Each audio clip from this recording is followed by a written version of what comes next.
Hi നമസ്കാരം, cinema കാഴ്ചയിലേക്ക് എല്ലാവർക്കും സ്വാഗതം. 9 മാസത്തെ ഇടവേളയ്ക്ക് ശേഷം മമ്മൂക്കാട് ഒരു സിനിമ തിയേറ്ററുകളിലെത്തി. കളങ്കാവൽ സിനിമ കാണാൻ തിയേറ്ററിൽ സ്ത്രീകൾ ഉണ്ടാകില്ല, അല്ലെങ്കിൽ കുടുംബ പ്രേക്ഷകർ വരില്ല എന്ന് പറഞ്ഞ സ്ഥലത്ത് കുടുംബ പ്രേക്ഷകർ ഒഴുകിയെത്തുന്ന കാഴ്ചയാണ് നമ്മൾ കാണുന്നത്. ബുക്ക് മൈ ഷോയിൽ ഓരോ ദിവസവും ഫ്രീ സെയിലിലൂടെ കോടികളാണ് സിനിമ കളക്ട് ചെയ്തുകൊണ്ടിരിക്കുന്നത്. 4 ദിവസം കഴിയുമ്പോൾ തന്നെ സിനിമ 50 കോടി ക്ലബിലെത്തി. 5-ാം ദിവസമാകുമ്പോൾ സിനിമ 60 കോടിക്ക് മുകളിലാണ് ഇപ്പോഴത്തെ ഒരു കളക്ഷൻ ട്രാക്കേഴ്സ് പുറത്തുവിടുന്ന റിപ്പോർട്ട്. എന്തായാലും സിനിമയുടെ ഒരു ഭാഗത്ത് ചില വേട്ടാവളിയന്മാർ നല്ല രീതിയിൽ തന്നെ ഈ സിനിമയ്ക്ക് ഡീഗ്രേഡ് ചെയ്യുമ്പോൾ, മറുഭാഗത്ത് സാധാരണക്കാരുടെ പ്രേക്ഷകർ ഈ സിനിമ കണ്ടിട്ട് അവരവരുടെ പ്ലാറ്റ്ഫോമിലൂടെ വന്നിട്ട് ആരും പറയാതെ തന്നെ സിനിമയെക്കുറിച്ചിട്ടുള്ള അഭിപ്രായങ്ങളാണ് പറയുന്നത്. അതിനൊരൊറ്റ റീസൺ എന്ന് പറയുന്നത് മലയാളത്തിൻ്റെ ഇതിഹാസ നടനായിട്ടുള്ള നമ്മുടെ പ്രിയപ്പെട്ട മമ്മൂക്ക എന്ന് പറയുന്ന ആ ഒരു അത്ഭുത പ്രതിഭയുടെ ഈ ഒരു ക്യാരക്ടറിനെ കുറിച്ചിട്ടാണ് എല്ലാവരും ഇങ്ങനെ സോഷ്യൽ മീഡിയയിൽ റിവീൽ ചെയ്തുകൊണ്ടിരിക്കുന്നത്. കാരണം നമ്മൾ ആരും പ്രതീക്ഷിക്കാത്ത, അല്ലെങ്കിൽ ഒരു നടനും, ഇന്ത്യയിൽ ഒരു നടനും എടുക്കാൻ ധൈര്യപ്പെടാത്ത ആ ഒരു കഥാപാത്രം എടുത്ത് നമ്മുടെ മമ്മൂക്ക സ്ക്രീനിൽ അവസ്മരണീയമായിട്ടുള്ള പ്രകടനം കാഴ്ചവെച്ചു എന്ന് തന്നെയാണ് ഈ ഒരു സിനിമ ഇത്രയും വലിയൊരു വിജയത്തിലേക്ക് എത്താനായിട്ട് സാധിച്ചത്. വളരെ ചുരുങ്ങിയ ഒരു ബഡ്ജറ്റിൽ എടുത്തിട്ടുള്ള ഒരു സിനിമ കോടികൾ വാരുമ്പോൾ പല സിനിമാ മേഖലയിലുള്ളവർക്കും, അല്ലെങ്കിൽ ചില സിനിമ നടന്മാരുടെ പിന്നെ ഫാൻസുകാർക്കൊക്കെ നല്ല രീതിയിലുള്ള ഊത്തലും ചൊറിച്ചിലും നമ്മൾ സോഷ്യൽ മീഡിയയിൽ, സമൂഹ മാധ്യമങ്ങളിൽ കാണുന്നുണ്ട് അല്ലേ. മമ്മൂക്കായുടെ ഫോട്ടോ വെച്ചിട്ട് വളരെ വികൃതമായ രീതിയിൽ ഒരു നടൻ്റെ, അതായത് കേരളത്തിൽ അറിയപ്പെടുന്ന ഒരു നടൻ്റെ ഫാൻസ് വളരെ വികൃതമായ രീതിയിൽ ആ നടനെയും കൂടെ പറയിപ്പിക്കുന്ന തരത്തിലുള്ള പ്രവൃത്തികൾ കാണിച്ചുകൊണ്ടിരിക്കുന്ന ഊളകളും നമ്മുടെ നാട്ടിലുണ്ട്. എന്തായാലും നമുക്ക് സാധാരണക്കാരായിട്ടുള്ള സ്ത്രീകൾ ഈ സിനിമ കണ്ടിട്ട് പറയുന്ന കുറച്ച് കാര്യങ്ങളുണ്ട്. അതിൻ്റെ ഒരു റിയാക്ഷൻ വീഡിയോ ആണിത്. നിങ്ങൾ ഇതൊന്ന് കേട്ടു നോക്കിയോളൂ. ഒരു തിയേറ്റർ നിറയെ യുവതികൾ ചത്താ മറക്കൂല. മമ്മൂട്ടി കട്ട സൂപ്പർ സിനിമ. എന്റെ മമ്മൂക്ക ഇങ്ങനെയല്ല, അതാണ് എനിക്ക് പറയാനുള്ളത്. മമ്മൂക്കനോട് ആരെങ്കിലും ഒന്ന് പറഞ്ഞെടുക്കണം, മൂപ്പര് 73-ലാണ് 37-അല്ലാന്ന്. മമ്മൂക്കയുടെ കഥാപാത്രം പറഞ്ഞു കഴിഞ്ഞാൽ എനിക്ക് തോന്നില്ല മലയാളം ഇൻഡസ്ട്രിയിൽ ഇത്രയും അധികം ഒരു ക്യാരക്ടറിനെ എക്സ്പ്ലോർ ചെയ്യുന്ന മറ്റൊരു ആക്ടർ ഉണ്ടെന്ന് എനിക്ക് തോന്നില്ല. മമ്മൂക്കയുടെ വില്ല ഭാവം ആദ്യമായിട്ടല്ലോ കാണുന്നത്. We have seen it before, but this was one of the extreme roles he has done. Yes, ഇതുവരെ ആയിട്ടും കാണാത്ത ഒരു മമ്മൂക്കയാണ്. അതിഭീകരനും സൈക്കോ മമ്മൂക്ക. വിനായകനേക്കാൾ എനിക്ക് ഇഷ്ടപ്പെട്ടത് മമ്മൂട്ടി. ഒരു അടിപൊളി മൂവി തന്നെയായിരുന്നു മമ്മൂക്കയുടെ. ഒരു വെറൈറ്റി സ്റ്റൈൽ, ഒരു ത്രില്ലർ മൂവി തന്നെയായിരുന്നു. ഇനി അടുത്ത എന്താവും ഭയങ്കര ക്യൂരിയോസിറ്റി ആയി. ആദ്യത്തെ ഹാഫ് മമ്മൂക്കയാണെങ്കിൽ സെക്കൻഡ് ഹാഫ് സ്കോർ ചെയ്തത് വിനായകനാണ്. ഇത്രയും ലൈഫില് ഞാൻ ഇതുപോലെ മമ്മൂക്കയുടെ ഒരു മൂവിയും കണ്ടിട്ടില്ല. സത്യം പറയാ, ചവിട്ട് മമ്മൂക്ക വില്ലനാവുന്ന എക്സ്പെക്ട് ചെയ്യാൻ പോലും പറ്റാതെ എന്നിട്ട് ഞാനിങ്ങനെ ഇരുന്നു.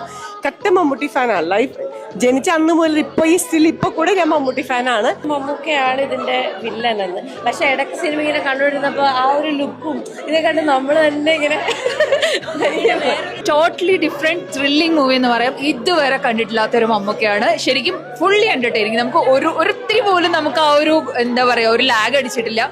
കളങ്കാവൽ തുടക്കം മുതൽ ഒടുക്കം വരെ നമ്മളെ ആകാംക്ഷയുടെ മുൾമുനയിൽ നിർത്തുന്ന നല്ലൊരു ചിത്രം. നിങ്ങൾ തിയേറ്ററിൽ പോയി തന്നെ കാണണം കേട്ടോ. തിയേറ്റർ എക്സ്പീരിയൻസ് തന്നെ ചെയ്യണം. അതിൽ വിനായകനാണോ മമ്മൂട്ടിയാണോ നമ്മളെ പിടിച്ചിരുത്തുന്നത് എന്ന് ചോദിച്ചു കഴിഞ്ഞാൽ 2 പേരും അങ്ങനെ കട്ടയ്ക്ക് കിടന്ന് അഭിനയിക്കുകയാണ്.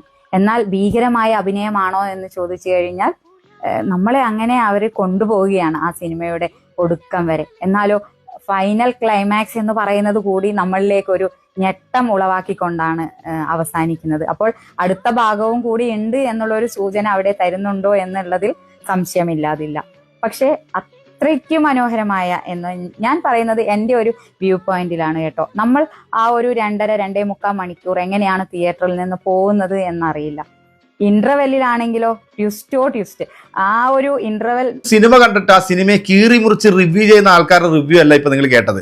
ഒരു സിനിമ കണ്ടിട്ടുള്ള ഒരു സാധാരണ പ്രേക്ഷക അവരുടെ ഒരു അഭിപ്രായമാണ് ഇത്. ഇത് കണക്ക് 100 കണക്കിന് ആളുകളാണ് ഈ സിനിമ കണ്ടിട്ട് അവരുടെ ഒഫീഷ്യൽ പേജിലൂടെ ആ സിനിമയുടെ എക്സ്പീരിയൻസിനെ കുറിച്ച് അവർ പറയുന്നത്. എനിക്ക് തോന്നുന്നു മലയാള സിനിമയിൽ ഇന്നേ വരെ കിട്ടാത്ത തരത്തിലുള്ള ഒരു പോസിറ്റീവ് റെസ്പോൺസാണ് ഈ സിനിമയ്ക്ക് ലഭിച്ചിരിക്കുന്നത്. അതുകൊണ്ട് തന്നെയാണ് ഈ സിനിമ കോടികൾ കൊയ്ത് ഇങ്ങനെ മുന്നേറിക്കൊണ്ടിരിക്കുന്നത്. അവധി ദിവസങ്ങളല്ലാഞ്ഞിട്ട് പോലും ഈ സിനിമയ്ക്ക് എക്സ്ട്രാ ഷോസിൻ്റെ ഒക്കെ എണ്ണം കൂടുന്ന ഒരു കാഴ്ച കൂടെ നമ്മൾ കാണുന്നുണ്ട്. അതിവേഗം 100 കോടി ക്ലബിൽ കയറുന്ന ഒരു സിനിമയായിരിക്കും. പലരുടെയും അടപ്പിക്കുന്ന ഒരു സിനിമ തന്നെയായിരുന്നു ഇത്. കാരണം മമ്മൂക്ക എന്ന് പറയുന്ന ആ ഒരു നടന് ഒരു ഹെൽത്ത് ഇഷ്യൂസ് ഉണ്ടായപ്പോഴത്തേക്ക് സോഷ്യൽ മീഡിയയിലും സമൂഹ മാധ്യമങ്ങളിലും വന്നിരുന്നുണ്ട് അദ്ദേഹത്തെ ആക്രമിച്ചിട്ടുള്ള എല്ലാ വൃത്തികെട്ട മനസ്സിനുടമകളായിക്കൊണ്ടുള്ള ആൾക്കാർക്കും മമ്മൂക്ക കൊടുത്തിട്ടുള്ള ഒരു പ്രഹരമാണ് കളങ്കാവൽ എന്ന് പറഞ്ഞ ഈ ഒരു സിനിമ. സിനിമയിൽ മമ്മൂക്ക എടുത്തിട്ടുള്ള ആ ഒരു ക്യാരക്ടർ തന്നെയാണ് ഈ സിനിമയുടെ ഗതി തന്നെ മാറ്റിമറിച്ചത്. മമ്മൂക്ക ചെയ്തിട്ടുള്ള ഒരു ക്യാരക്ടറിൽ വിനായകന്റെ ക്യാരക്ടറിൽ മമ്മൂക്കയാണ് വരുന്നതെന്നുണ്ടെങ്കിൽ ഞാൻ ഉറപ്പിച്ച് പറയാം, ഈ സിനിമ നിലം തൊടാതെ 8 നിലയിൽ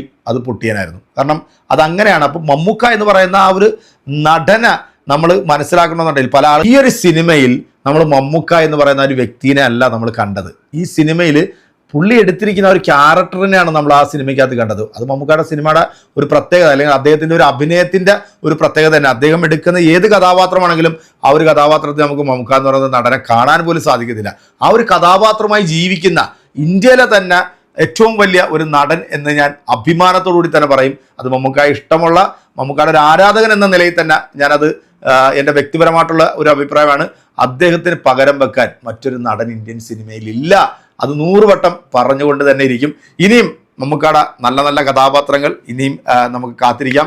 ഏറ്റവും ലേറ്റസ്റ്റ് ആയിട്ട് വരുന്നത് തത്തപ്പച്ച എന്ന് പറയുന്ന ഒരു സിനിമയിലെ മമ്മൂക്കയുടെ ഒരു പോസ്റ്റർ ഇപ്പോൾ സോഷ്യൽ മീഡിയയിൽ, സമൂഹ മാധ്യമങ്ങളിൽ വലിയ രീതിയിൽ തന്നെ വൈറലാകുന്നുണ്ട്. ഇതൊരു ഫാൻ മെയ്ഡ് പോസ്റ്ററാണെന്ന് അറിയത്തില്ല. എന്തായാലും സാധനം കിടുവാണ്, ഒരു രക്ഷയില്ലാത്ത ഒരു പോസ്റ്ററാണ് ഈ കണ്ടത്. അപ്പോൾ ഇതിൻ്റെയും കൂടെ അഭിപ്രായം നിങ്ങൾ നമ്മുടെ കമന്റ് ബോക്സിൽ അറിയിച്ചേക്കുക. അടുത്തൊരു വീഡിയോ കാണാം. സിനിമ കാണാത്തവരുണ്ടെങ്കിൽ തീർച്ചയായിട്ടും തിയേറ്റർ എക്സ്പീരിയൻസ് എന്നൊരു സിനിമയാണ്. അപ്പോൾ അടുത്തൊരു വീഡിയോ കാണാം. അതുവരെയ്ക്കും എല്ലാവർക്കും